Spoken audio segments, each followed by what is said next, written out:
Chief justice of India कहते हैं yes do I agree, notice on PIL, call to the government to the answer. I request our guest mister Upadhyay ji, please give a big applause तो हम सुन पाए श्री उपाध्याय जी को. Sir.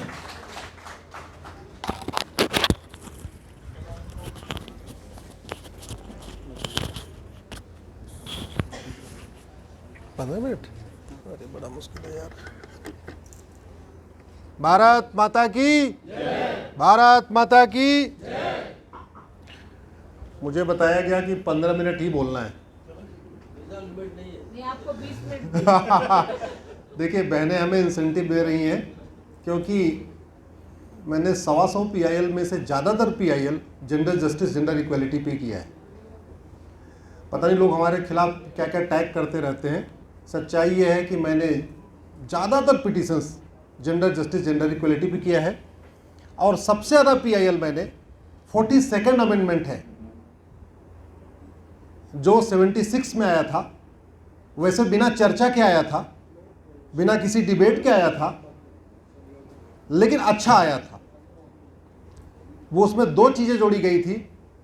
एक तो secular word जोड़ा गया था कॉन्स्टिट्यूशन में, और दूसरा शेड्यूल 7 के लिस्ट 3 में पॉपुलेशन कंट्रोल वर्ड जोड़ा गया था. तो पॉपुलेशन कंट्रोल की मेरी PIL चल रही है. मैं चूँकि हमारे पहले वक्ता ने बाबा साहब का पूरा परिचय बता दिया, दूसरे वक्ता ने अमेंडमेंट बता दिया, मैं केवल एक अमेंडमेंट के ऊपर बात करूंगा, वो 46 अमेंडमेंट पे. सेकुलर वर्ड जो आया 46 अमेंडमेंट में कुछ नया लेके नहीं आया. वो जो कुछ कहता है वो पहले से हमारे कॉन्स्टिट्यूशन में है. सेकुलर कहता है equality before law, we have article 14. Secular का मतलब no discrimination, we have article 15. Secular का मतलब equal opportunity, we have article 16. Secular का मतलब right to life and liberty for everyone, we have article 21. Secular का मतलब सबको equal religious right, we have article 25. Secular का मतलब equal property right, we have. वो कुछ नया उसने जोड़ा नहीं. एक्चुअली वो देखे एकेडमिक वर्ड है. अगर वो आ गया तो उसने कुछ नया ऐड नहीं कर दिया, उसको निकाल दीजिए तो कुछ कम भी नहीं होगा. कॉन्स्टिट्यूशन एज इट इज है. लेकिन जो उसका दूसरा पार्ट आया, शेड्यूल 7 के list 3 entry number 20A, population control family planning, उसको मैं बहुत काम का मानता हूं. भारत की 50% प्रॉब्लम्स का रूट काज पॉपुलेशन एक्सप्लोजन है. मैं accidental lawyer, accidental politician, actually मैं इंजीनियर था. बेसिकली मैं इंजीनियर था. इंजीनियरिंग करने के बाद ये फील्ड आपके सामने जो है अलग है. पिछले 25 साल से मैं प्रॉब्लम्स की रूट का एनालिसिस करता हूं. ज़्यादा नहीं, 2-3 पेपर पढ़ता हूं तो उसमें 3-4 मेन प्रॉब्लम्स की वाई एनालिसिस करता हूं. ये हैबिट मेरी पड़ी जब मैं मारुति उद्योग में था. मारुति उद्योग लिमिटेड, अब तो मारुति सुजुकी हो गई, पहले इसका नाम था मारुति उद्योग लिमिटेड, गवर्नमेंट की कंपनी थी. मैं वहाँ पे इंजीनियर था. जापान के लोग आते थे तो जापान के लोग हर प्रॉब्लम का रूट का एनालिसिस करते थे. नट फेल हो गया, वाई एनालिसिस. ये मशीन बंद हो गई, वाई एनालिसिस. और फिर मुझे उनसे बात करके पता चला वो अपनी सारी सोशल प्रॉब्लम की वाई एनालिसिस करते हैं. हर प्रॉब्लम में वाई. नट फेल हो गया, वाई. डिज़ाइन खराब थी, वाई. वो जो कारीगर था उसने ठीक नहीं डिज़ाइन किया, वाई. पता चला उसकी ट्रेनिंग में कमी थी. Like this. मुझे समझ में आया कि भारत की 50% समस्याओं का जो रूट काज है वो पॉपुलेशन एक्सप्लोजन है. जब इस पे मैंने रिसर्च किया तो पता चला जमीन हमारे पास केवल कितनी है दुनिया की, जोर से बोलिए जरा, 2%. कितनी जमीन है? थोड़ा बोलिए यार, हम भाई भाई हैं. हाँ, बहने भी हैं. पानी हमारे पास 4% और जनसंख्या दुनिया की 20% हो गई. मैंने 500 कॉन्स्टिट्यूशन खरीदा. कॉन्स्टिट्यूशन में शेड्यूल 7 में फ्लैग लगाया. सांसदों विधायकों को देना शुरू किया. हमने कहा देखो इसमें लिखा हुआ है कॉन्स्टिट्यूशन में पॉपुलेशन कंट्रोल फैमिली प्लानिंग. सांसद मिलते थे, मैं कहता था लोकसभा उठा दो, राज्यसभा उठा दो ये सवाल. विधायक मिलते थे, हम कहते भाई विधानसभा उठा दो. चूंकि कॉन्करेंट लिस्ट में है तो राज्य सरकारें कानून बना सकती, केंद्र बना सकती हैं. और मैंने डिटेल रिसर्च किया तो पता चला महिलाओं के स्वास्थ्य का सबसे बड़ा दुश्मन है पॉपुलेशन एक्सप्लोजन।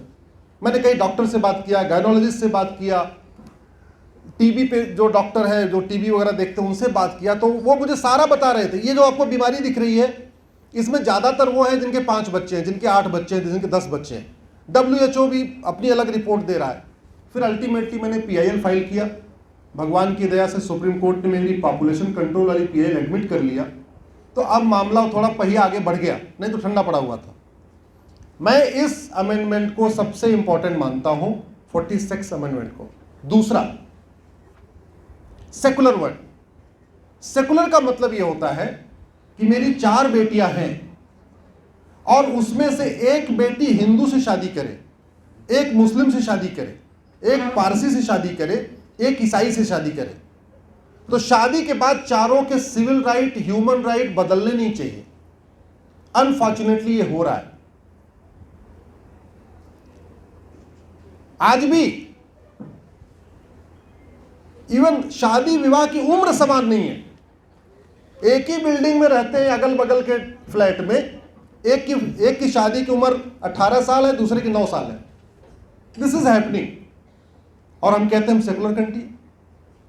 वो PIL मेरी यूनिफॉर्म एज ऑफ मैरिज वाली सुप्रीम कोर्ट में चल रही है। जब वो एडमिट हो गई फिर मैंने दूसरी PIL फाइल किया। भाई ग्राउंड्स ऑफ डिवोर्स तो सबका समान होना चाहिए। किसी को आप कह रहे हो कि इम्पोर्टेंसी के आधार पर डिवोर्स मिलेगा, किसी को आप कह रहे हो कि बाचपन के आधार पे मिलेगा, किसी को कह रहे हो कोड होने पे मिलेगा, किसी को कुछ और कहने पे मिल रहा है। ग्राउंड्स डिवोर्स एक सेकुलर एक्टिविटी है, ये कोई मजहबी काम नहीं है, कोई रिलीजन का पार्ट नहीं है। तो दूसरी PIL मैंने फाइल किया यूनिफॉर्म ग्राउंड्स ऑफ डिवोर्स पे, भगवान की दया से सुप्रीम कोर्ट वो भी एडमिट हो गई। जब ये दोनों हो गई तो मैंने तीसरी PIL फाइल किया, यूनिफॉर्म वे ऑफ डाइवोर्स, तलाक सबका एक तरीके से हो। कोई मतलब नहीं रह गया कि हिंदू मैरिज एक्ट में कूलिंग पीरियड 8 साल, क्रिश्चियन मैरिज एक्ट में कूलिंग पीरियड 2 साल, और कहीं पे कूलिंग पीरियड कोई मतलब ही नहीं। तलाक लेने का प्रोसीजर एक हो और तलाक लेने का तरीका भी एक हो। ऐसा नहीं होना चाहिए कि एक बेटी की 2 बेटियां हैं, एक हिंदू शादी कर ले, एक मुस्लिम शादी कर ले, जो मुस्लिम शादी करे उसका तलाक मौखिक, जो हिंदू शादी करे उसका तलाक अलग रूट से, कूलिंग पीरियड 2 साल, तीसरी बेटी क्रिश्चियन शादी करे उसका तलाक अलग तरीके से और कूलिंग पीरियड 2 साल। तो वो पिटीशन भी सुप्रीम कोर्ट में एडमिट हो गई। फिर मैंने कहा भाई गुजारा भत्ता, इसका तो नाम ही है गुजर बसर करने का मैटर, गुजारा भत्ता। ये सेकुलर चीज है, आदमी को अपने रहने के लिए चाहिए कुछ, उसमें भी भेदभाव। हिंदू है तो X अमाउंट, मुस्लिम है तो Y अमाउंट, क्रिश्चियन है तो Z अमाउंट, पारसी है तो कुछ अलग अमाउंट। हम सेकुलर देश में रह रहे हैं, सेकुलर कंट्री में रह रहे हैं, सेकुलर कॉन्स्टिट्यूशन पहले ही था लेकिन अब सेकुलर वर्ड भी जोड़ दिया, फिर ये अलग अलग कैसे होना चाहिए। तो यूनिफॉर्म मेंटेनेंस एलिमनी की मैंने पिटीशन फाइल किया, वो भी एडमिट हो गई। फिर मैंने कहा यूनिफॉर्म सक्सेशन इनहेरिटेंस, विरासत का अधिकार, वसीयत का अधिकार, प्रॉपर्टी का अधिकार, ये कैसे भेदभाव हो सकता है, वो पिटीशन भी एडमिट हो गई। तो अगर इन 5 PIL को मिला दीजिए तो अपने आप में वो कॉमन सिविल कोड हो जाता है, और वो कॉमन सिविल कोड हमारी बहन बेटियों के लिए बहुत ज़रूरी है। कॉमन सिविल कोड का इशू कोई हिंदू मुस्लिम का इशू नहीं है, कॉमन सिविल कोड का issue purely gender justice, gender equality का इशू है। कॉमन सिविल कोड के बारे में अच्छा देखिए हो क्या रहा है, कॉमन सिविल कोड से हिंदुओं को कोई फायदा नहीं, लेकिन डिमांड कौन कर रहा है, ज़्यादातर कॉमन सिविल कोड का सबसे ज़्यादा जो बेनिफिट मिल रहा है हमारे मुस्लिम बहनों को मिल रहा है, और अपोजिशन कहाँ से आ रहा है, वहीं से। मतलब गजब का। भाई यूनिफॉर्म एज ऑफ मैरिज हो जाएगी, लड़के लड़की की शादी की उम्र बराबर होगी, तो फायदा किसको हुआ, हिंदुओं को ही। क्या हुआ, पहले 18 साल है, चलो 20 हो जाएगी, 21 हो जाएगी, 2 साल और बढ़ जाएगी। फायदा किसको मिलेगा, मुस्लिम बेटियों को जिनकी शादी की उम्र 9 साल है। यूनिफॉर्म आपका दूसरा हुआ, तलाक लेने का तरीका कोर्ट के जरिए होगा, जैसे भी होगा यूनिफॉर्म होगा, तो फायदा किसको होगा, मुस्लिम बेटियों का।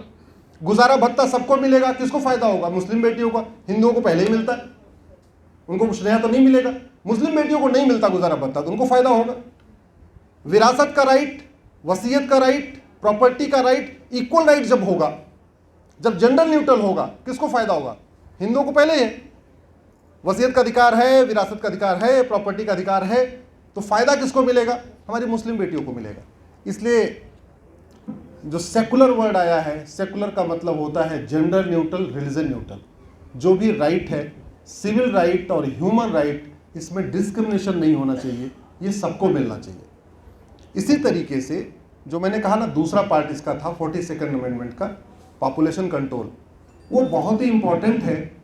पॉपुलेशन कंट्रोल हो जाए, इस देश में लोगों की जल जंगल जमीन की समस्या, रोटी कपड़ा मकान की समस्या, गरीबी, भूखमरी, कुपोषण की समस्या, air pollution, water pollution, noise pollution की समस्या और हेल्थ की समस्या, खासतौर पे बहन बेटियों की हेल्थ की समस्या बहुत हद तक ठीक हो जाएगी।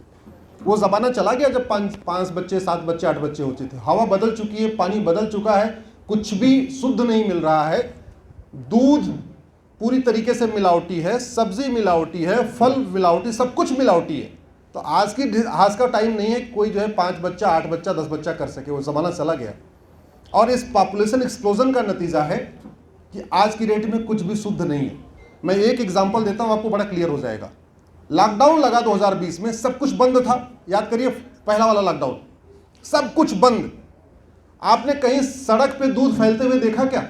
नहीं। जबकि उस समय सारे होटल बंद, चाय की दुकान बंद, शादी विवाह बंद, रेस्टोरेंट बंद, न कहीं पनीर बन रही थी, न कुछ छोड़ा, सब कुछ बंद था। उसके बावजूद तब जाके भारत को दूध मिला पीने वाला, तब जाके एक्चुअल में दूध मिला है। उस समय दूध कहीं सड़क, अगर एक्स्ट्रा दूध होता सड़क पे फेंका जाता, सड़क पे कहीं दूध नजर नहीं आया। इसका मतलब जब सब कुछ बंद कर दो, हमारे भारत में उतना ही दूध होता है कि आप होटल रेस्टोरेंट सब कुछ बंद कर दो, तब जाके लोगों को मिल पाएगा। ये सिचुएशन है। 70% दूध मिलावटी हो रहा है, ये सिचुएशन है। तो पॉपुलेशन, अगर हम 46 अमेंडमेंट इफेक्ट इंप्लीमेंट हो जाए, कॉमन सिविल कोड आ जाए और दूसरा अपना पॉपुलेशन कंट्रोल लॉ बन जाए, तो मुझे लगता है भारत की बहुत सारी समस्याएं ठीक हो जाएंगी। दूसरा एक विषय मैंने कहा 86 अमेंडमेंट। 86 अमेंडमेंट में क्या हुआ? कहा गया कि एजुकेशन हमारा फंडामेंटल राइट। वैसे तो इम्प्लाइड था, आर्टिकल 21 का पार्ट था, लेकिन उसको अलग से ऐड कर दिया गया कि right to education is fundamental right. लेकिन आप जरा कल्पना करिए, क्या आज की डेट में सबको इक्वल अपॉर्चुनिटी मिलती है क्या? आईआईटी का एग्जाम एक, इंजीनियरिंग का एग्जाम एक, मेडिकल का एग्जाम एक, एनडीए का एक एग्जाम, बैंक का एक एग्जाम, आईएएस का एक एग्जाम, पीसीएस का एक एग्जाम, सारे एक एग्जाम कॉमन, पेपर एक। सीबीएसई बोर्ड अलग पढ़ा रहा है, आईसीएसई बोर्ड अलग पढ़ा रहा है, यूपी बोर्ड अलग पढ़ा रहा है, बिहार बोर्ड अलग पढ़ा रहा है, दिल्ली के सरकारी स्कूल अलग पढ़ा रहे हैं। और सीबीएसई में भी जहां 20,000 रुपये फीस देते हैं वो अलग किताब पढ़ाते हैं, जहां 10,000 रुपये फीस देते हैं अलग किताब पढ़ाते हैं, जहां 5,000 रुपये देते हैं अलग किताब पढ़ाते हैं। ऐसे ही है कि नहीं? हमारे आपके बच्चे, आप सीबीएसई बोर्ड से पढ़ाइए, सीबीएसई बोर्ड में दिल्ली के अंदर कम से कम 20 तरीके के आपको सिलेबस मिल जाएगा, 20 तरीके की किताबें मिल जाएगी। दिस आर्टिकल 16 अगर आप इंश्योर करना चाहते हैं, इक्वल अपॉर्चुनिटी देना चाहते हैं, तो इस देश में जो 86 अमेंड हुआ राइट टू एजुकेशन, एक्चुअली हमें उसको राइट टू इक्वल एजुकेशन करके में मानना चाहिए। मेरी इसी भी पीआईएल चल रही है कि राइट टू एजुकेशन नहीं, we have right to equal education to ensure equality opportunity. Our syllabus and curriculum must be common. Maharashtra वाला मराठी में पढ़े, गुजरात वाला गुजराती में पढ़े, बंगाल वाला बंगाली में पढ़े, तमिलनाडु वाला तमिल, जिसमें पढ़ना है पढ़े। सिलेबस कंटेंट एक होना चाहिए, किताब एक होनी चाहिए, पढ़ने पढ़ाने का माध्यम भले अलग होना चाहिए। तो इसलिए मेरा और ये बहुत आसान है, क्योंकि आप लोग सब लोग अधिवक्ता हैं, इसलिए मेरे बात बहुत आसानी से समझ लेंगे।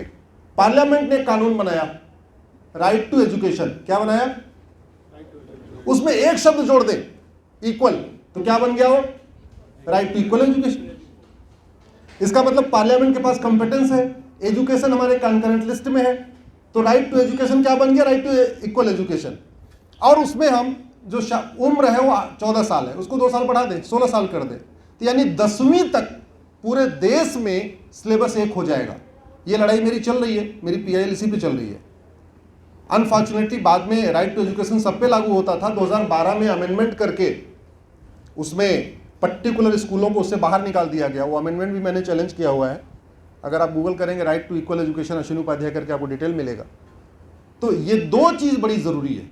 एक 86 अमेंडमेंट आया जो राइट टू एजुकेशन, एक्चुअली वो राइट टू एजुकेशन है, लेकिन प्रैक्टिकली वो राइट टू इक्वल एजुकेशन है। हम ये कह रहे हैं वो राइट टू इक्वल एजुकेशन है, क्योंकि आप आर्टिकल 16 को कंप्लायंस दे ही नहीं सकते। रिजर्वेशन के सहारे आप भारत में कभी इक्वलिटी नहीं ला सकते। ये बाबा साहब एडमिट करते थे।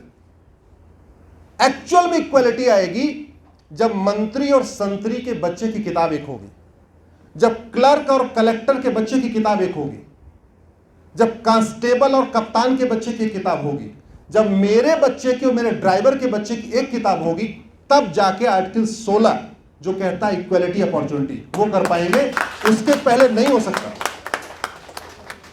जब तक पेशकार, तहसीलदार, थानेदार और जज साहिबान इनके बच्चों की एक किताब नहीं होगी, तब तक क्लासेस जो बाबा साहब अम्बेडकर सबसे विरोधी थे, वो हम लोग बार बार सोचते हैं कि वो कास्ट के विरोधी थे। कास्ट नहीं, वो क्लास के विरोधी थे। बाबा साहब अम्बेडकर क्लास के विरोधी थे। आप उनका, और जो मैंने अभी चर्चा किया 1937 में बॉम्बे असेंबली में वो बहस कर रहे थे। अब बहस क्या मतलब, असेंबली के मेंबर थे ना, उसमें उस समय उन्होंने पॉपुलेशन कंट्रोल की बात किया था उस समय। और अगर अपने कॉन्स्टिट्यूशन उठा के देखिए, अगर हम बाबा साहब को थोड़ी देर 2 मिनट के अंदर अगर आपकी इजाजत हो थोड़ा बाबा साहब पे फोकस कर देते हैं। आर्टिकल 47 में नशाबंदी, शराबबंदी को सबसे ज्यादा फोकस करने वाले बाबा साहब थे। उन्होंने कहा था कि नशाबंदी शराबबंदी करिए, नहीं तो हमारे न कभी हमारी बहन बेटियां खुश हो पाएंगी और हमारे दलित भाई तो कभी अच्छी जिंदगी जिता ही नहीं पाएंगे। ये उनका बहस है उसमें 47 के बारे में। इसलिए आर्टिकल 47 का सेकंड पार्ट जो आया, जो नशाबंदी शराबबंदी के लिए डायरेक्टिव आया, उसी में आया। यूनिफॉर्म सिविल कोड जो आर्टिकल 44 है, एक्चुअली आर्टिकल 35 था।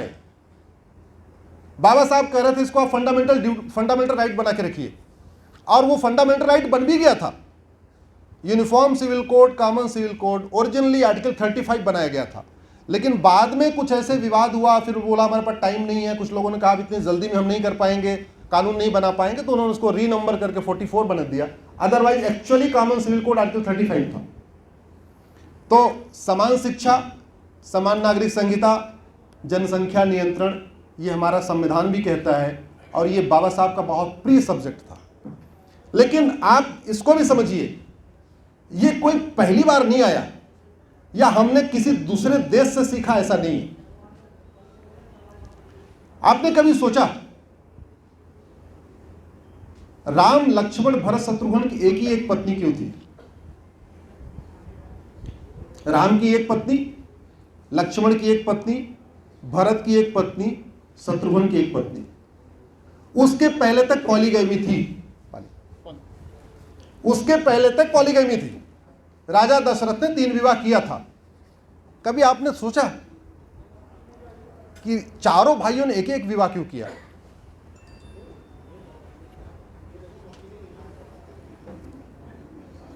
मानव इतिहास में सबसे पहले, इसलिए हम लोग कृष्ण राज्य की बात नहीं करते, युधिष्ठिर राज्य की बात नहीं करते। जब भी बात करते हैं किसकी करते हैं?